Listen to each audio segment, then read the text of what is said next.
Good morning आप to. आज मैं इंग्लिश का ऐसा टॉपिक लेके आया हूँ, बोलचाल की भाषा में हम उसको इस्तेमाल तो करते हैं बट उसका प्रॉपर यूटिलाइज हमें पता नहीं होता हम कहाँ करें इसका।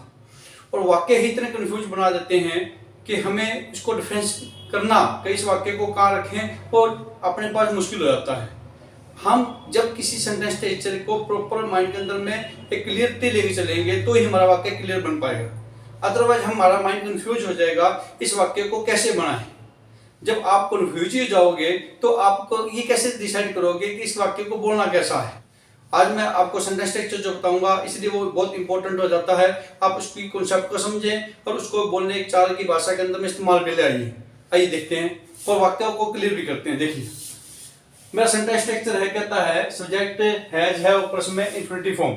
अब इंफिनिटिव फॉर्म का मतलब आपको पता है टू प्रश्न में वर्ब की फर्स्ट फॉर्म का यूज करना। आइए देखिए वाक्य क्या कहता है, मुझे स्टेशन जाना है, मुझे स्टेशन जाना है। अब देखिए इस वाक्य को हम इंग्लिश के कौन से टेंस के अंदर रखें तो इस किसी टेंस के अंदर आएगा नहीं वाक्य।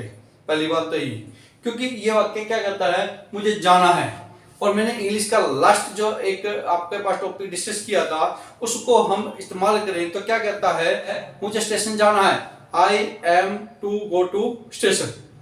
उसमें क्या था, subject is am are plus में टू इंफिनिटिव फॉर्म थी जो मुझे क्या कहती थी मुझे स्टेशन जाना है। मतलब कि एक नॉर्मली मैंने कहा ठीक है मेरी एक कंपल्सन ही है, मतलब कि किसी ने दबाव नहीं दिया, ना चाहूंगा तो मुझे हर जाना नहीं लग जाएगा, वहां ये बात काम करती है। मुझे स्टेशन जाना नॉर्मली बात मुझे जाना है तो इसलिए हम क्या करते हैं उस वाक्य को वहां रखते हैं। ठीक है subject is am are plus में to infinitive form I am to go to station. But अगर इस वाक्य को मैं ऐसे लिखता हूं I have to go to station, इसका मतलब क्या हुआ, ये मुझे कंपल्सन रिप्रेजेंट करता है, मुझे स्टेशन जाना है। अगर ना जाऊंगा तो मेरा कुछ ना कुछ रह जाएगा, कुछ ना कुछ मुझे नुकसान हो जाएगा, मुझे कंपल्सरी जाना है। या किसी वाक्य के कंपल्सन को रिप्रेजेंट करता है। जब किसी वाक्य को कंपल्सन को रिप्रेजेंट करें तो हम क्या करेंगे उसका यूटिलाइज क्या करेंगे, सब्जेक्ट ठीक है हैज हैव प्लस में टू इंफिनिटिव फॉर्म के साथ में करेंगे तो वाक्य क्या बन गया मेरा, I have to go to station, मुझे स्टेशन जाना है। ठीक है आइए सेकंड वाक्य डिस्कस करते हैं।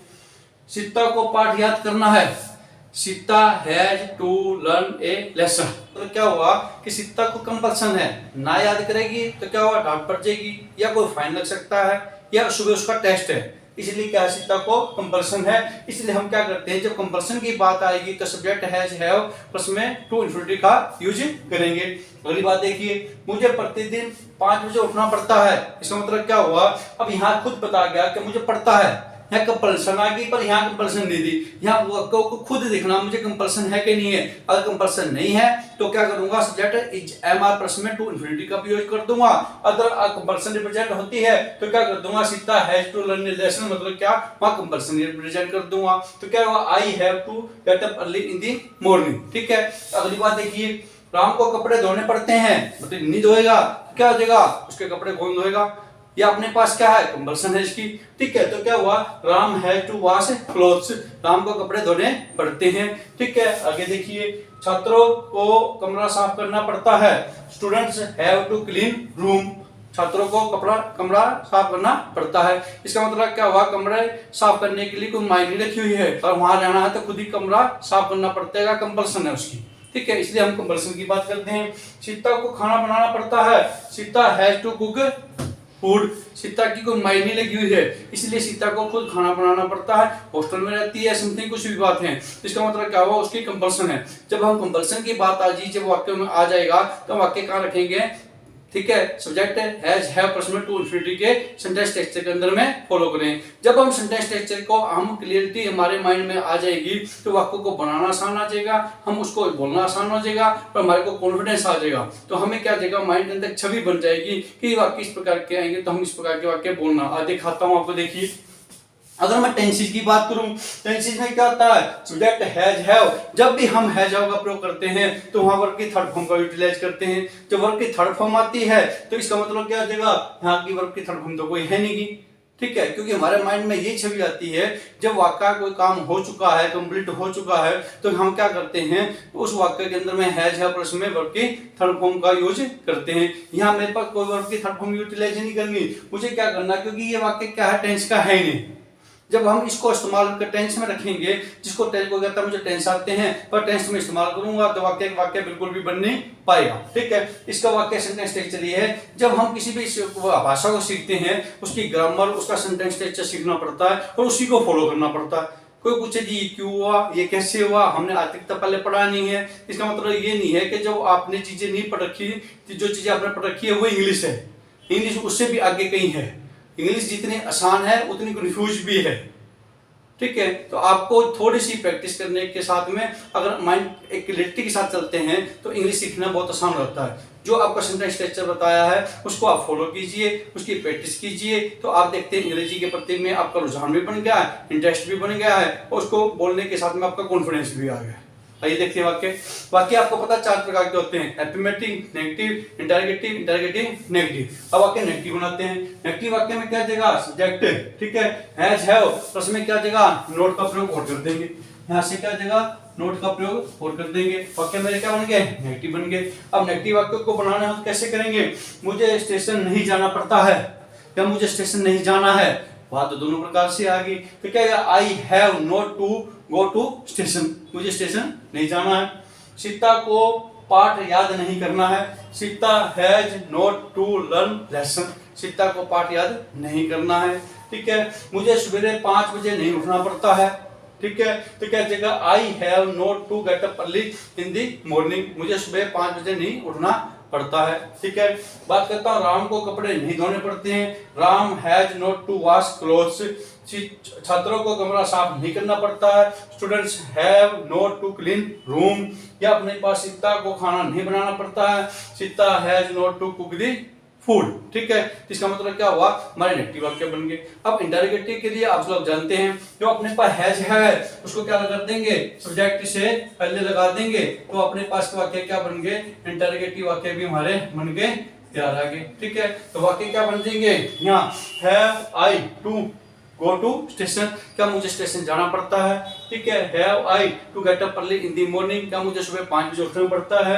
Has Ram to wash clothes, क्या राम को कपड़े धोने पड़ते हैं। ठीक है, have students to clean room, क्या स्टूडेंट्स को कपड़े अपना कमरा साफ करना पड़ता है। Has Sita to cook food, क्या सीता को खाना बनाना पड़ता है। ठीक है, पर इंटरोगेटिव वाक्य लगाएंगे तो हैज हैव आगे आ जाएगा, सब्जेक्ट के साथ में नोट का प्रयोग कर देंगे, इंटरोगेटिव नेगेटिव वाक्य भी बन के आ जाएंगे।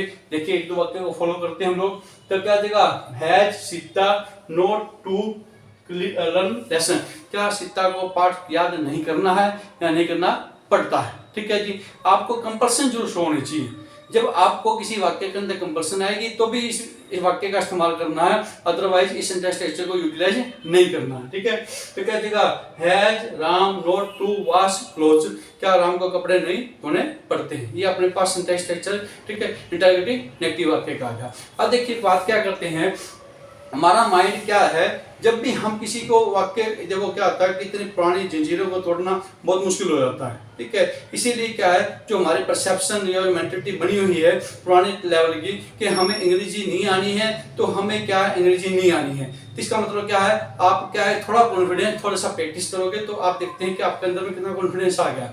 जब आप कॉन्फिडेंस से उसको एक सिस्टमेटिकली मेथड और रोड मैप के साथ में काम करते हैं तो आपके अंदर कॉन्फिडेंस भी आएगा, इंग्लिश भी आएगी, इंग्लिश के अंदर परफेक्ट भी होंगे। ठीक है, एक सिर्फ एक ही मेथड है, प्रैक्टिस प्रैक्टिस और प्रैक्टिस। इंग्लिश की साइकोलॉजी क्या कहती है, हम ना सहारा ढूंढते हैं, मैं सबको बोलने वाला होना चाहिए, मेरे घर पे नहीं बोलने वाला है, मेरा फ्रेंड सर्कल ऐसा है, या मेरे को माहौल नहीं मिलता है। आपको कहीं माहौल देखने की जरूरत ही नहीं है, आपके पास सेंटेंस स्ट्रक्चर है, पर आप क्या करते हैं उसको थोड़ी थोड़ी हल्की हल्की मेंटली में प्रैक्टिस करना स्टार्ट हो जाते हैं तो आपका माहौल खुद ही बन जाएगा। हमारे सराउंडिंग एरिया के अंदर में जिस प्रकार का हम माहौल में रहते हैं तो वो माहौल हमारा को एक छवि तो बनाता है। ठीक है, इसी प्रकार हम देखो सुबह उठे, गुड मॉर्निंग, नहाने जा रहे हैं तो गोइंग टू बाथ। ठीक है, सुबह मॉर्निंग है तो दोपहर को क्या हुआ, हमारा आफ्टरनून हो जाएगा। ठीक है, रात को क्या जाएगा, नाइट आ जाएगी। खेलने जा रहे हैं तो प्लेइंग करने जा रहे हैं। ठीक है, पढ़ रहे हैं तो रीडिंग कर रहे हैं।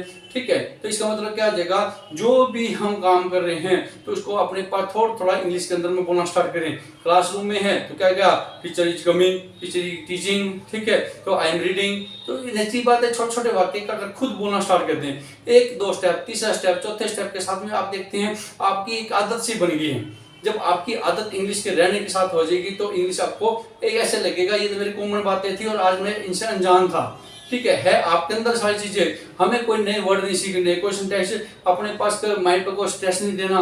हमें देखो क्या हुआ, हम पहले क्या करते थे, हम जब पढ़ते थे माइंड अंदर स्ट्रेस लेके पढ़ते थे। क्या आज मैंने एक लेसन याद करना है, सुबह उसको टेस्ट है, मुझे डंडे लगेंगे या मुर्गा बनेंगे या समथिंग क्या पनिशमेंट मिलेगी। ठीक है या मेरे को मार्क्स कम आ जाएंगे जो मुझे शो करने पड़ते हैं घर पे। तो कहने का मकसद है कि आपको किसी प्रकार का स्ट्रेस नहीं लेना, बी फ्रैंकली इसके साथ रहना है, बी फ्रैंकली ही आपके साथ रहेगी।